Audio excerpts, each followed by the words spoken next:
TV 시청자 여러분 안녕하세요. 저는 신유진 변호사. 예, 정홍철 변호사. 최현정 변호사입니다. 네, 오늘은 저희가 이행 강제금에 대해서 이야기를 해보려고 하는데요. 이행 강제금 정말 문제가 크다라고 지금 많이 논의가 되어 있는데 지금 여기 현안이신 분들은 굉장히 지금 아주 발등에 불이 떨어졌습니다. 변호사님, 이행 강제금 뭐가 문제인가요? 일단 이행강제금 제도라는 걸 이해를 하셔야 되는데 말대로 이행을 해라 아니면은 강제로 어떤 금액을 내게 하겠다 이런 취지예요. 자, 개발제한구역이 보통은 문제가 되는데 개발제한구역 안에서 어떤 행위 제한이 걸려 있지만 행위를 합니다. 그러면 원상회복을 하라는 그 조치가 떨어지겠죠. 그런데도 이행을 안 해요. 그럼 그때부터는 이행강제금을 물리기 시작하는데 이 금액 단위가 생각보다 굉장히 큽니다.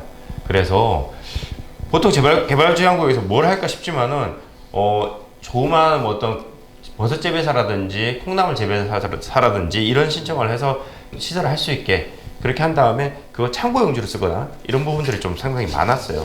그렇다 보니까는 이제 이런 부분들에 대한 원상회복 조치가 떨어지고 또 이행강제금이 내려오는데 문제는 이거예요. 그래, 이행강제금 있고 원상회복하는 건 좋아. 그렇게 할 수 있다는데 문제는 내년도에 여기가 개발이 되는데 그러면 결국 원상회복을 할 의무도 없어지는데 지금 나는 돈을 계속 이행하지 않았다고 돈을 내야 된다고 하니 이 부분이 굉장히 불합리해지는 상황이었어요. 특히나 제가 남양주 왕숙이라든지 지금 3기 신도시라도 다 개발제한구역에서 개발하고 있습니다. 그렇기 때문에 이행강제금 이슈가 반드시 나옵니다. 하지만 이분들은 너무 억울한 거죠.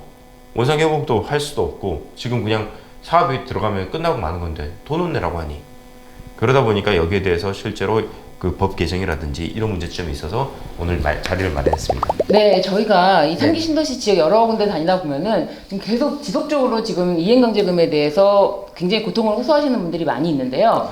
저희가 직접적으로 이행강제금 관련해서 지원하고 있는 지역이 있죠, 최 변호사님. 광명유통단지 도시개발사업구역 내에 있는 곳인데요. 일단 그 일대에서 창고형 하우스를 운영하고 있는 그런 토지주들이 있습니다. 그래서 이분들이 지금 이제 이 이행강제금 부과가 들어와서 저희가 이에 대해서 좀 대응해주고 같이 이제 좀 내용을 쓰는데 이게 지금 광명시청에 저희가 지금 내용 증명으로 들어갔던 내용들을 소개를 해드릴까 합니다.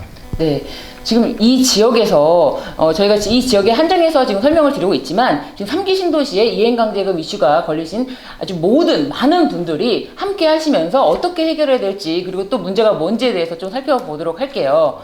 근데 이게 과연 이 광명시 일대 이 지역은 계속 지금 개발이 묶여 있어서 재산권에 지금 침해를 받고 있는 상황인데 이 이행강제금을 부과를 했다가 유예를 했다가 이게 지금 계속 반복적으로 되고 있는데 어떻게 되는 건가요? 개발 제한구를 묶였기 때문에 계속 이제 제대로 된 어떤 재산 행사를 하지 못했고 그동안에 생계 이어가기 위해서 진행했던 것들에 대해서 계속 이제 강제금 이제 처분이 들어왔던 것이고요. 이제 그 부분에 대해서 일단 어쨌든 간에 이제 개발이 된다고 하면 개발되는 곳에 이전을 하는 걸 조건으로 해서 결과적으로는 이제 이 강제금 처분을 받지 말아야 되는데 계속 현재는 지금 이제 부과되어 있는 상황이기 때문에 이 부분들을 좀 해소해야 될 문제가 좀 있습니다. 그리고 이 이행 강제금 이 부분에 대해서 아직 많은 분이 모르실 수도 있는데 이것이 유예가 되는 법안이 통과됐었고요. 통과돼서 2020년 원래는 12월까지는 이것이 유예가 되는 법률로 규정이 되어 있습니다. 그리고 또 시행령을 살펴보면은 이 시행령에서는 어떤 경우에는 이거를 부과를 유예한다라고 되어 있는데 그 중에서 지금 여기 계시는 이행강제금 부과가 된 토지 소유자분들 그리고 또 임차인분들도 마찬가지인데요. 이분들은 어떤 이유로 또 유예를 지금 주장하고 계시는 건가요? 일단은 개발제한구역 지정 및 관리에 관한 특별조치법 시행령에 관련 내용이 있습니다. 그래서 제42조 2의 제2항을 보면 다음 각 호에 해당하는 자에 대해서는 이해강제금 부과를 유예하거나 이해강제금이 가중 기준을 적용하지 않을 수 있다라는 내용이 2021년 1월 5일에 개정된 상황이고요.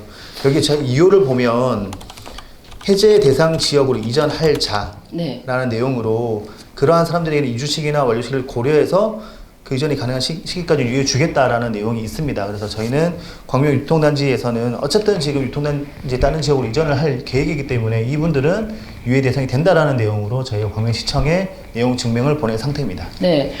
그러니까 이행 강제금을 부과하는 건 좋다 이거야. 그렇지만 이 시행령, 이 법령에 따라서도 이 유통단지, 이 해제되는 해제 지역으로 다시 이주를 할 사람들에 대해서는 부과를 유예하라고 법령에 이미 이렇게 규제되어 있는데도 우리도 다시 이 지역 안으로 입주할 예정자다라고 하면은 법령에 의해서 부과가 되면 안 되는데 이 부분에 대해서도 일괄적으로 부과되고 있기 때문에 이렇게 이행 강제금 부과를 유예하도록 좀 더 강력하게 지금 목소리를 내고 있는 거죠? 네, 그렇습니다.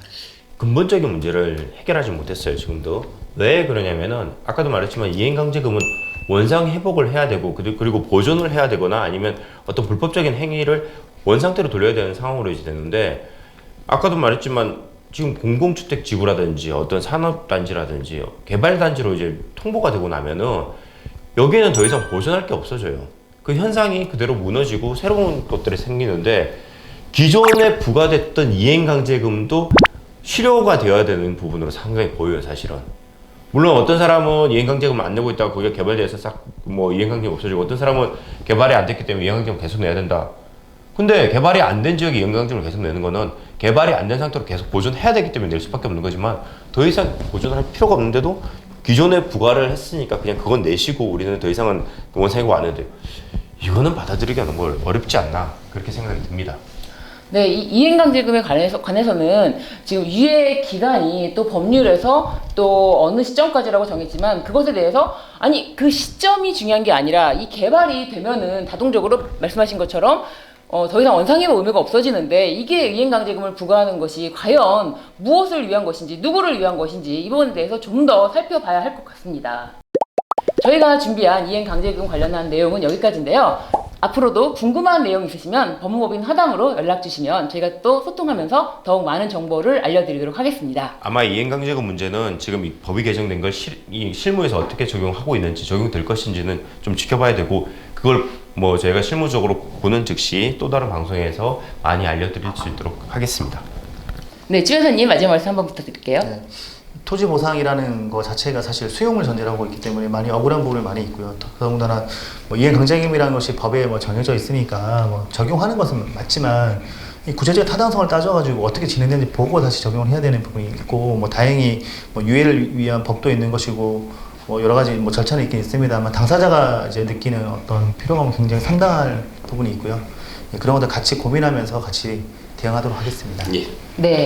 네, 오늘 저희가 준비한 소식은 여기까지인데요. 그러면 저희는 다음에 더 유익한 소식으로 다시 찾아뵙도록 하겠습니다. 여러분 시청해주셔서 감사합니다. 고맙습니다.